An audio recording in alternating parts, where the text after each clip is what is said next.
आपका नाम सर? वास्तव शर्मा। ये पेशेंट ये शिव कुमार शर्मा जी हैं, मेरे छोटे भाई। 2020 में सर इनको प्रॉब्लम आया था। रहने वाले कहाँ के आप? ब्रदर सिरसा में रहता है, अच्छा, मैं अच्छा। तो बठिंडा में रहता हूँ। ब्रदर की उम्र 56 है। हाँ जी, 20 दिन के आसपास। तो ये जो ब्रदर है सर, 2020 फरवरी में इसको थोड़ा दिक्कत हुआ था, ब्लड प्रेशर कंट्रोल नहीं हो रहा था। तो हमने सोचा कोई मतलब हार्ट से रिलेटेड प्रॉब्लम होगी, तो हम उस डॉक्टर के पास गए। तो उन्होंने अपना काफ़ी ट्राई किया, लेकिन ब्लड प्रेशर कंट्रोल नहीं हो रहा। फिर जब बार बार वहाँ जाना पड़ता था तो मैंने उन सर को बोला कि आप अच्छी तरह इन्वेस्टिगेशन कराइए कि ये चक्कर क्या है, क्यों बढ़ रहा है। तो उन्होंने फिर एमआरआई ब्रेन रिकमेंड कर दिया। एमआरआई ब्रेन हमने वहीं सिरसा से करवाया, और फरवरी 2020 में वहाँ पर पता चला कि इनके ब्रेन में मतलब ट्यूमर टाइप है, कोई ग्रोथ है। तो फिर हमने वहाँ एक न्यूरो सर्जन है अभिषेक जी का, तो उनके पास गए। वो बोले आप पीजीआई चले जाओ चंडीगढ़। हम पीजीआई चंडीगढ़ चले गए। वहाँ जो न्यूरो सर्जन थे उन्होंने देख दुख कर बोला कि इसका बायोप्सी करवा लो, तो उससे पता चलेगा ये क्या चीज़ है, कैसा है। उन्होंने बायोप्सी रिकमेंड की, हमने बायोप्सी करवा लिया। तो बायोप्सी में एक बेनाइन ट्यूमर का आया था, तो ये मतलब नॉन कैंसरस है। तो फिर वहाँ पीजीआई से ट्रीटमेंट शुरू हुआ। उन्होंने वो दवाई जो दिया वो दौरा वगैरह ना पड़े उसके लिए दवाई दिया, लेकिन जो पिछले दिसंबर से उनको फिर दिक्कत आने लगी। उनका जो लेफ्ट साइड था ना, थोड़ा मतलब भारी होने लगा, तो चलने फिरने में और बैलेंस उनका बॉडी का थोड़ा बिगड़ने लगा। हमने लोकल डॉक्टर को दिखाया, वो बोला एमआरआई हुए काफ़ी देर हो गई है, आप एमआरआई करवा लीजिए। दोबारा रिपीट करवा दें। हाँ जी, एमआरआई करवाया तो उसमें उसका ग्रोथ और बढ़ गया। हाँ जी। बोले आप इमीडिएटली वहाँ पीजीआई फिर जाइए। तो पीजीआई गए, उन्होंने एडमिट कर लिया उनकी हालत देखकर। तो फिर उनको सर्जरी करवाना पड़ा। 24 अक्टूबर 2022 को उनका सर्जरी हुआ। सर्जरी के बाद फिर उन्होंने उसका सैंपल भेजा था सर टेस्टिंग के लिए। हाँ जी, हाँ जी। तो वो अब बेनाइन की बजाय मतलब उसका नेचर चेंज हो चुका है। अच्छा, वो अच्छा। कैंसरस हो गया है। तो उन्होंने उसका नाम बताया ओलिगोडेंड्रोग्लाइयोमा। कंसर्न डॉक्टर थे, उन्होंने केमोथेरेपी और रेडियोथेरेपी के लिए रिकमेंड किया था।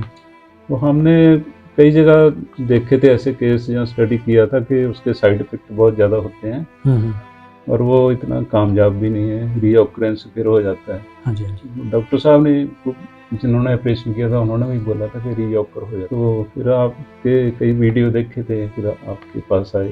हाँ जी। और 20 दिन दवाई खाने के बाद मुझे काफ़ी सेटिस्फेक्शन है। हाँ जी। काफ़ी ब्रदर एनर्जेटिक महसूस कर रहा है, और हाँ। सैर भी करता है, योगा भी करता है। मेरे शरीर में ताकत भी आई। पेशेंट को मेरे पास आने से पहले जो दिक्कतें थी, जैसे उसके शरीर गिरा गिरा रहना, थोड़ा है ना? ढीला सा रहता है। ढील मतलब वो ब्रेन का था, तो ऑटोमेटिक शरीर पर कंट्रोल कम होता है। हाँ जी। तो जैसे एक साइड का हिस्सा बता रहे थे आप, थोड़ा हैवी था, नहीं भारीपन था। बैलेंस थोड़ा बिगड़ा हुआ। अब बिल्कुल नॉर्मल है। स्टेडियम में भी जाता है, 4-5 किलोमीटर घूमता भी है, और योगा भी करता है।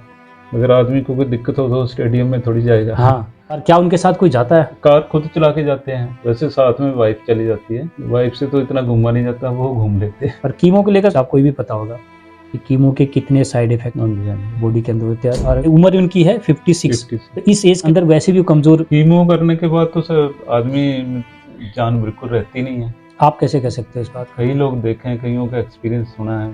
हाँ जी, हाँ जी। तो लेकिन ये जो दवाई है आयुर्वेद की, आपकी दवाई है, इससे तो उनमें एनर्जी आई है, अच्छा महसूस कर रहे हैं। किसी तरह से कोई भी साइड इफेक्ट नहीं। मेरे पास पेशेंट ऐसे भी आए हैं जिनको डॉक्टर ने कहा कि अब आपका ट्रीटमेंट एलोपैथी से नहीं चल पाएगा, क्योंकि आपका पेशेंट कीमो को सर्वाइव नहीं कर पाएगा। इस कंडीशन में मेरे पास आए थे, और उस कंडीशन में मैंने गारंटी तो सर मैंने आपके भी पेशेंट की नहीं ली होगी। गारंटी तो फिर सर किसी की कोई ले भी नहीं सकता। हम सड़क पे जाते हैं तो कुछ भी हो सकता है, ऐसे नहीं है। लेकिन फिर भी मतलब जो देखे हैं या कई वीडियो देखे हैं आपके पेशेंट ठीक होते, यहाँ दूसरी बार मैं आया हूँ, कई लोगों के व्यू सुने हैं, तो बड़े अच्छे व्यू हैं। मैं किसी के साथ विश्वासघात नहीं करना चाहता। मैंने वीडियो सिर्फ इसलिए बनाई है ताकि आपको सच दिखा सकूं, क्योंकि अगर मैं वीडियो नहीं बनाऊं तो मैं कैसे प्रमाण दूंगा आपको? मैं नहीं, मेरे पास कोई जांच मशीन है। जैसे मैं यहाँ पर आप आए उस समय मैंने आपकी कोई जांच करी नहीं, या अभी अब 20 डेज के बारे में कोई जांच करी?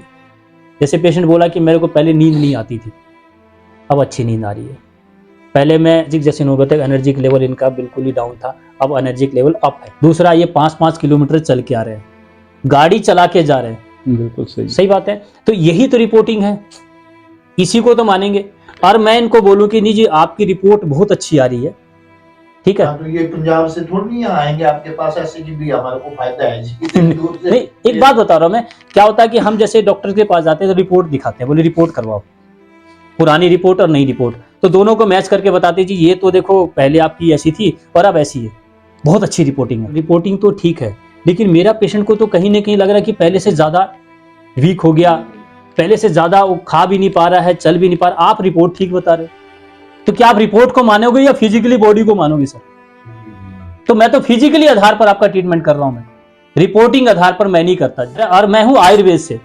आप बोलो कि सर, कई लोग कहते हैं कि व्हाट्सएप पर आपको मैं रिपोर्ट्स भेज देता हूं जी, देख के बताओ क्या ठीक कर पाओगे आप, क्या आपने ऐसा कोई पेशेंट ठीक किया है? तो मैं तो एक ही बात बताऊंगा जी कि मैं रिपोर्ट्स के आधार पर ट्रीटमेंट नहीं करता, और मैं व्हाट्सएप पर कई लोग भेजते हैं, मैं उसको कोई जवाब नहीं देता, फिजिकली आपसे पूछूंगा। और 20 दिन के अंदर अगर कोई भी आपकी मेरी दवाई से इंप्रूवमेंट नहीं है तो मैं दवाई नहीं चलाऊंगा। 20 डेज में ही मैं आपको मैं बता दूंगा इस बार या इस बार। तो मैंने तो 20 दिन में कहीं किसी को नहीं लूटा। आपने ऑपरेशन कराया तो सर कितने पैसे लगा दिए थे? वैसे तो पीजीआई में सर 1.25 लाख रुपए के आसपास लगते हैं सरकारी होने की वजह से। अगर यही प्राइवेट में जाते तो 10 लाख भी हो जाता। 10 लाख हो जाता। तो आज पैसे को लेकर एक गरीब आदमी अगर सोचे जी कि जो रोज का दिनचर्या चला रहा हो अपना, कल एक देखा था कि रिक्शा चलाने वाला बंदे, उस पेशेंट की डेथ हो गई और उससे डेड बॉडी देने के लिए पैसे मांगे जा रहे थे, और बहुत मोटी अमाउंट।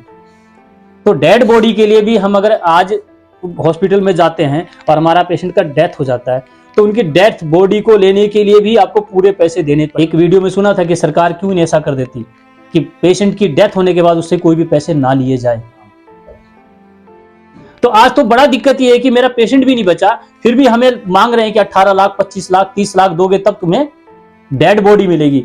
तो सर ऐसे हॉस्पिटल में घुसने से पहले डर भी लगता है। छोटे पर विश्वास नहीं है और बड़े पर तो मरने के बाद लाश भी नहीं है। मैं किसी के खिलाफ नहीं बोल रहा हूं, जो मेरा दर्द था, जो मैंने देखा, मैंने आप लोगों के सामने बयान किया। तो आपसे, आपने 20 दिन में मैंने आपसे क्या लूट लिया सर, ये बताओ? कुछ नहीं लूटा सर, कुछ नहीं दिया, कुछ लूटा कुछ नहीं। तो आयुर्वेद में भी कुछ लोग ऐसे हैं जो गलत काम कर रहे हैं। मैं आपको बता दूं, जानता हूं मैं कई लोगों, विश्वास उठ गया आयुर्वेद पर। कई लोग मेरे पास आए थे, मेरे पास एक ऐसी साइंटिस्ट का भी रिकॉर्डिंग है जो मेरे से बात करी कि सर मैं खुद एक साइंटिस्ट हूं, मेरे पति को प्रॉब्लम हुआ और मैं तो आयुर्वेद से ही ट्रीटमेंट ली, जगह का नाम या उसका नाम नहीं बताना चाहता मैं, आयुर्वेद से ट्रीटमेंट ली, लेकिन उनका प्रॉब्लम और बढ़ गया। बताओ मैं किसके पास जाऊंगा, किस पर विश्वास करूं? फिर मैंने एलोपैथ में आई, तो मेरे पति की कंडीशन तो अब बहुत ज्यादा बिगड़ चुकी है, अब मैं क्या करूं? तो यहां पर है कि आज कई लोग इस पर भी गलत काम कर रहे हैं। तो मैंने तो सिर्फ 20 डेज में आपको बता दूंगा कि सर इधर या इधर। और ऐसी सी रिकवरी ब्रेन ट्यूमर है जिसकी आंख से दिखना ही बंद हो गया था। वो भी एक डॉक्टर की बेटी थी, उसने खूब ट्रीटमेंट किया था, अपने खूब कीमो लगाया था 12 साल की बेटी का। जब आंख से दिखना बंद हो गया तब लेके आई थी मेरे पास। 20 दिन में सर उसका भी